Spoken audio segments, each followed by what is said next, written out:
Hello, everyone, and thank you for joining in today. Today's webinar is going to be about best practices for subscriptions, memberships, and donations. We're going to be covering the five major do's and don'ts. So, for those of you who don't know me, my name is Andrew Morris, and I am the Director of Client Relations here at Pelcro. I've had the great fortune of giving this talk at conferences, conventions, and so I'm very glad to be also presenting it within this platform here. So just to give you an idea of what Pelcro is and what we do. So Pelcro is basically a truly comprehensive solution to drive subscriptions, memberships, donations. And what that really means is, again, we provide everything from authentication and authorization to log in and register your users, to the dynamic paywall, again, whether it's a free registration paywall, a metered paywall, or a hard paywall, the analytics to be able to see your customer journey on Pelcro and directly integrated with Google Analytics, CRM and support tools so that you can manage your subscribers and your customers. And more importantly, on the support side, they can go in and manage their own custom and personalized dashboard. Of course, we do have shipping capabilities and fulfillment capabilities for physical products. And then the one thing that's separate from the platform, but can also be included together, is the machine learning content recommendations, as well as prediction scores, churn prediction scores. So just to give you an idea of where these do's and don'ts come from, again, I've had the great fortune of working with many different companies, and as a whole, as you can see, we work with many great companies, some of them listed down below, and you can see consistently we've been able to outperform competitive platforms, as well as really work closely with our clients to make sure they're making the most out of their platform overall. So as you can see, we've seen increases in, again, subscriptions, decreases in customer support tickets, increases in auto renewals, and increases in gross revenue when launching paywalls for the first time.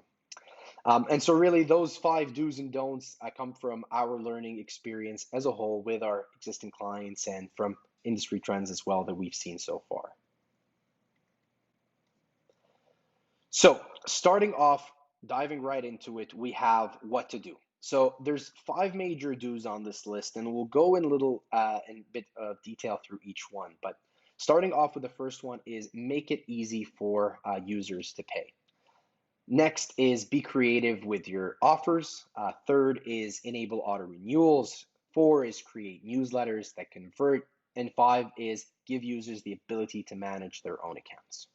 So we'll go through each one, and basically starting off here with make it easy for users to pay. So I can't tell you that how many times I've told people what I do outside of the industry. And the first thing they always tell me is, how come it's sometimes so hard for some of these businesses online to take my money, right? And I've always found that interesting myself as well. And so this is why this is truly the first rule, and we've kept it simple here as well. So you can see keep it simple and keep it short are the two major tricks. Again, easier said than done, and we all fall victim to kind of adding too much complication at times. But something very important to note, again, with regards to keeping it simple, you don't want to give people too many options. You want to narrow it down. You want to have done your research and try to narrow it down to, again, depending on your business and depending what you're doing, you want to narrow it down to three or four major offerings, if that, right? If not less. Next is keeping it short. So again, this is specifically going out to the number of fields, the number of requirements that you need from a subscriber, right? So if this user is registering and they're registering for, let's say, digital access to specific content, then you don't necessarily need their address in a lot of cases. You don't necessarily need their full name in a lot of cases. So keep it short, keep the forms as short as possible, keep the process itself from start to finish as short as possible. And we'll talk about how you can do that again, and we talk about this throughout this entire presentation as well. Next up, being creative with your offers. So in a lot of cases, we stop at what we can offer and what we have right now as a business. For content businesses, the first thing they'll think of is, what, I have my content. Let's take news as an example, right? I'll offer some of my content to be paid for online, and others will be free. But again, the reality of it is don't just be limited by that content. Again, there's a lot of things that users are willing to pay for. So things like, again, private social media groups, as we have here, ad-free browsing, if you're already ad supported, only for subscribers paying over a certain amount. Again, I've seen donations and contributions, or matching of donations and contributions, making, again, donations seem even more appealing there.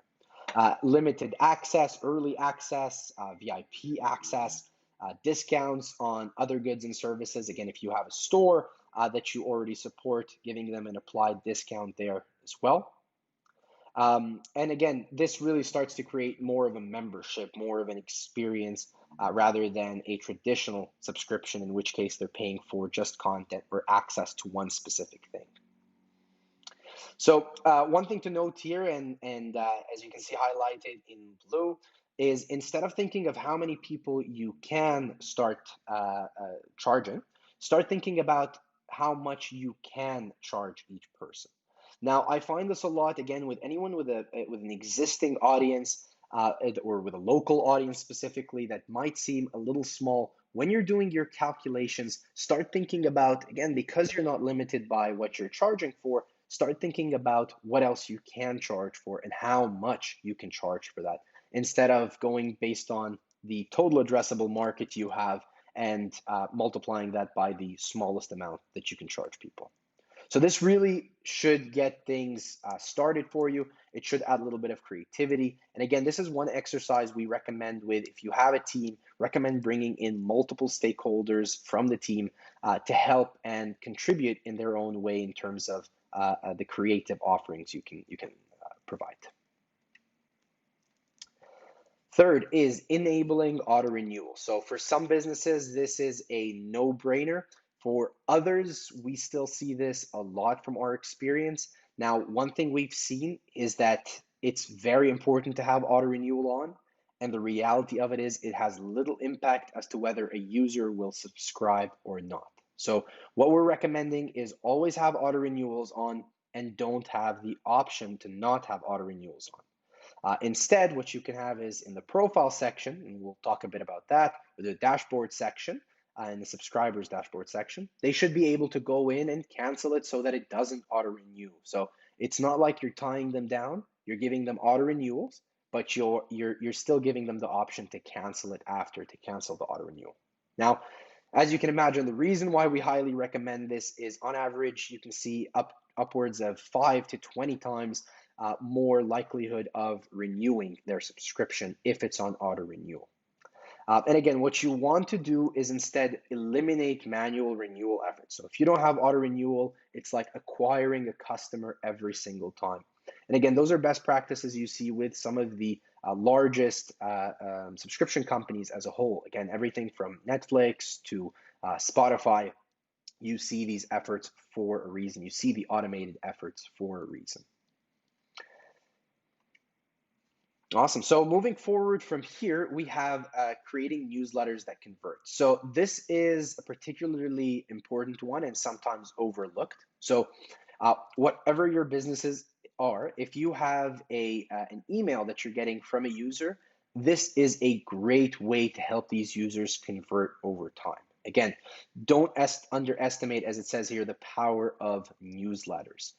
The reality of it is you want to have those emails in the beginning for yourself to go and communicate with the user over time. This is a great place to reach them where they're constantly looking, their email. And again, from the numbers that you can see here, there's upwards of a 1 to 5% conversion rate from people who are viewing the newsletter and then become paying subscribers. Again, it's going to be up to you to get those emails, find clever ways to incentivize these emails. Again, one way that we have at Pelcro is what we call our newsletter paywall, for example. And you can see an example of that on the right-hand side here, where you can give users access to a certain number of additional articles or pieces of content, in this case, in exchange for their email. And it doesn't just have to be email. Again, if there's other useful information that can be, again, useful to your business, you can get that information directly from there as well. Now, what we see again works in terms of optimizing those newsletters is that you do have to connect the marketing team as well with the tools they need. This is why, again, one of the reasons why Pelcro integrates with your email service provider is so that the marketing team can go in and the audience team can go in and update everything that they need to from there. So some of our tips there are, again, make sure your calls to action are everywhere in your emails. So you should have a specific drip campaign that you're using for the users that sign up through this method. But with your existing newsletters, that's also a great place to start. So make sure you have calls to action that lead to a landing page, to subscribe, to register, to donate, whatever your major KPI is. And then implementing the newsletter paywall, that's one that I was just speaking about earlier. But also making sure that you're choosing a platform that integrates with your email service provider. So I spoke about that with Pelcro, but again, very essential that whoever is managing your newsletters can easily find a lot of those variables directly from your subscription manager and make sure that they're communicating very well together to create a seamless process. Moving forward here with number 5, again, giving users the ability to manage their own accounts. Now, this is another one that we see overlooked in, again, a lot of businesses. And this basically, as you'll see from the title here, is make your life easier by making your users' lives easier as well. Now, what we mean by this is basically you need to provide a dashboard. If you have, again, a subscription or a membership or a donation, you should have a user profile. Now, what this user profile contains or this dashboard contains is really up to you. You'll want it to have some of the major things. Again, if it's a paid subscription, it's not free. You need to make sure that they can update their billing information directly from there. Traditionally, they might have to call in or they might have to send an email or communicate through customer support. But again, giving them more options, giving them the ability to customize their billing information, to manage their subscriptions, to update their personal information such as their address, their number, their password, all from here, again, makes a huge difference in terms of customer support and customer satisfaction with regards to the user experience. Now, like I started off by saying, this dashboard can be as complicated or as easy as you'd like it to be. Again, by complicated, I really mean detailed, right? So we have clients, for example, that use their dashboard to display reports, to display events, again, to display a lot of useful information and really create a personalized dashboard. So going beyond just allowing users to customize, but allowing users to favorite certain content. To see all of their billing information, to download their invoices, and many, many more options that are, again, are going to be really limited by what you actually want to do. So keep that in mind as well. And this is essential because one thing, again, that's very highly overlooked is the customer service work that's required with implementing or creating and even more importantly, sufficiently maintaining a subscription or membership or donation model. So this covers the 5 do's. So picking up where we left off with what not to do. Now, and sometimes I feel this is even more important to start with because I see a lot of businesses that we work with fall victim to one of these points here. So we're going to go briefly over each of these points and then we'll go in a little more detail. So starting off again with sticking with preconceived notions and assumptions. Next is being afraid to put some of your content behind a paywall, waiting too long before starting a membership program, sending users to a different page to subscribe or make a payment or fill out their information, and then giving users a long form to fill out after that. So starting off with not sticking to preconceived notions and assumptions. So as you can see here, we always say the 3 main things to note here is don't assume you know the answer. Test new things often and quickly, track the results closely. So we've consistently seen this ourselves. Sometimes the answer that you would think is a little more intuitive or very obvious in some cases isn't necessarily the right one. We've seen this, for example, when we were testing with some of our clients the optimal number of free visits to provide to a user before asking them to pay. And again, when we compared 5 to 3, we found that in a lot of cases, 3 had a significantly higher conversion rate than 5 free articles. Again, keep in mind, this does depend, of course, on the type of content that you're putting out there or your business model as a whole and your users' relationship with your content, how often they're visiting, things like that. But again, counterintuitively, we in a lot of the cases we were working with, and despite what us and or our clients had recommended, we went ahead and did the test together, and we found that again 3 converts better. So if we had that preconceived notion and the businesses we work with weren't willing to test these different aspects with us, we would have never found that out and implemented that for them. And this goes beyond, again, the number of free visits on a metered paywall, right? This can be done in everything from the copy that you're putting to the pricing to everything in between. So make sure you're testing, make sure that you're involving your organization as a whole, again, here, and being open to new ideas that you can test. Next is, again, don't be afraid to put your content behind the paywall. So depending on your business model, if you have content, make sure that you're putting it behind a paywall. Again, there's many different ways you can do this. You can start off with a registration wall, but the most important thing for us is that make sure you have content. And again, unless you're using that content for SEO purposes only, make sure that, and again, you want people to browse your profile and browse your website and do things like that. Make sure that you are creating content that people find is worth paying for. Again, as more and more content becomes abundant, you want to make sure that you have content that people want to pay for, especially if you're going to bundle it with membership or it's solely the reason people are going to be paying for the subscription. Right, so make sure, again, there are many things you can do if you don't want to start with a paywall right away, and many ways you can test out the reaction of people. And again, going back to point number 1, don't be afraid to test it out. I've seen a lot of websites, many different types of industries that were hesitant in the beginning to create paywalls and put their content behind paywalls. But again, overall, the ones that did, the ones that tested it saw very great results over time. And so there are many different ways to start off by, for example, targeting small groups. Again, you can target based on things like location, device, content, URL, based on whether they're using an ad blocker or not. You can just target these users, for example, and see how well they're converting. The other thing you can do is, again, what we would call an extremely soft paywall. So a soft paywall can be similar to like a metered paywall, where you have a certain number of free pieces of content or page views before asking users to pay. But again, one thing you can do is have it be 10 articles, right? If your average unique number of page views per user is 2 or 3, a 5 or 6 a metered paywall is an extremely soft metered paywall. And again, you could choose how essentially metered or how soft you want that paywall to be.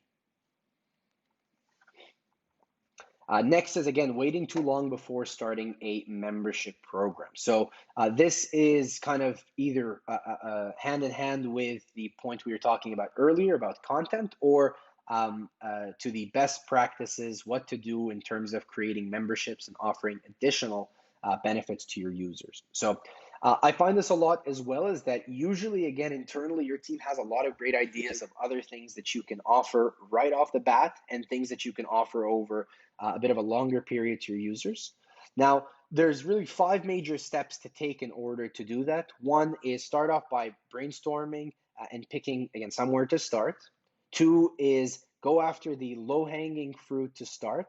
So find what you can do, what's at your disposal right now, not something that you necessarily need to create a brand new relationship to manage, something that's at your disposal that you can offer clients. So again, if you have a store, you can offer discounts to these members.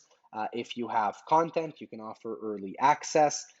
If you have events, you can offer VIP access. So start thinking about the easiest thing to do and the thing that you know that your audience will go after. Step 3 is get creative with your offerings. As we had talked about earlier, is Don't be afraid to test out different offerings and be creative with what you can do. Again, in what I do, I've seen a lot of different examples, and some of them are extremely creative, and they do capture that audience's attention because of that. Step 4 is analyze and capitalize on what works. So this is going to be essential to make sure that you're focused on what's working and that you're making the most out of it. So make sure you're tracking the data so that you can go ahead and capitalize on what's working best and increase what's working best. And next is automating and optimizing everything else, right? So make sure the entire process start, like we said, manual, get the low-hanging fruit so you can test it out as fast as possible, and then work towards automating it, optimizing it if it's working, or cutting it if it's not and your audience is not engaged with it. And you can only tell that by, again, analyzing what's working and what's not. Next, so don't send your users to a different page to subscribe. This is probably the one I see most often here and very visible. So you go in, the users are browsing through your website, they want to commit, they want to subscribe, they're ready to give you their money or to give you their personal information so they can register and get certain access. And then what usually happens is you'll send them to a whole other page where they can fill out this information. Now, worst is when you're sending them to a whole other page that is not yours. You're sending them to another domain and you just have a subdomain as part of that provider. Now, the one thing we found is that this creates a huge drop-off rates and helps significantly with conversions if you're able to do this properly. So one thing that we do at Pelcro, for example, is we use JS React, JavaScript React, and basically what that does is allows you to put calls to action anywhere you want on any page you want. And what it does is instead of sending them to a new page, is that it'll show that page directly there.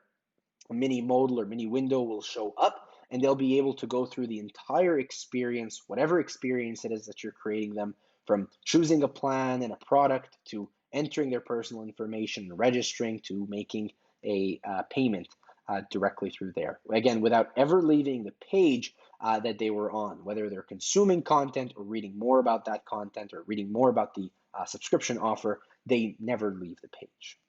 And so as you can see here, the average human attention span is more than three times less than the average web page. So you'll see that the average human attention span is 8 seconds. Again, I highly doubt that it's still 8 seconds or it's still 8 seconds within this last year. I think it's decreased quite a bit, while the average page load time is still 22 seconds. Again, assuming average internet speeds and access, not even taking into account some of these issues there. So there's a huge problem there where your users already want to give you that money. So you want to make sure that you can accept their payment, accept their information as fast as possible. And on that same note as well, again, make sure your forms are as short as possible. So this is actually a general rule you see here for the number of fields in a form and the conversion rate. So if you have 3 fields, 25%, and then it starts to decrease at a rate of 5%. If you have 4 to 5 fields, that's just one more field that you're adding to your form that's affecting these conversion rates. And then any more than 6, you start to have a significantly lower conversion rate, going again from 25 on the higher end side all the way down to 15%. So like we were talking about with the do's and the best practices, what to do, make sure that you have the least amount of fields possible, especially now with everything that's happening with the data policies and data rules.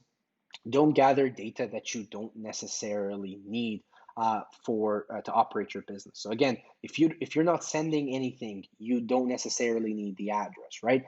If you're just going to be communicating with them through email, you can just get their first name, no need to get their last name. So you can get as specific as you want to be here, but again, keep in mind This is different again across different businesses. It sometimes might be essential, and certain audiences are used to it, right? We see this, for example, with content. Going back to news publications and news websites versus trade publications and trade websites. So again, essentially the same industry of news and media, but one more on the news side and general news, daily news, maybe local news, and then the other on trade news for specific industries. And you'll see that, as you can imagine, on the trade side, they're more willing and more accustomed to filling out more information, and it is more essential for business, whereas a general news or a local news website might not need or won't need, in most cases, the amount of information that a trade publication would. So definitely this has to be customized and configured based on your business. But in general, you want to make it, again, as simple as possible and as easy as possible for users to get through the entire subscription process.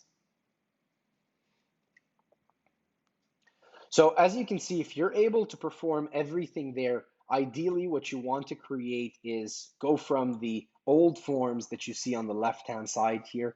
Again, long forms, a lot of information. Some you might you might not necessarily need. Most you might not necessarily need, all on the same page, versus moving them into a more modern modular view, as you can see on the right-hand side here, taking users through step by step without ever leaving the page that they were on, and that encourage them to subscribe or make a payment in the first place. So that's pretty much it for the do's and don'ts, the best practices for Pelcro. If you have any questions, don't hesitate to email me directly at andrew@pelcro.com. Otherwise, if you want to learn anything more about Pelcro, feel free to contact sales directly at sales@pelcro.com. And again, I look forward to hearing from all of you, and thank you all for your time.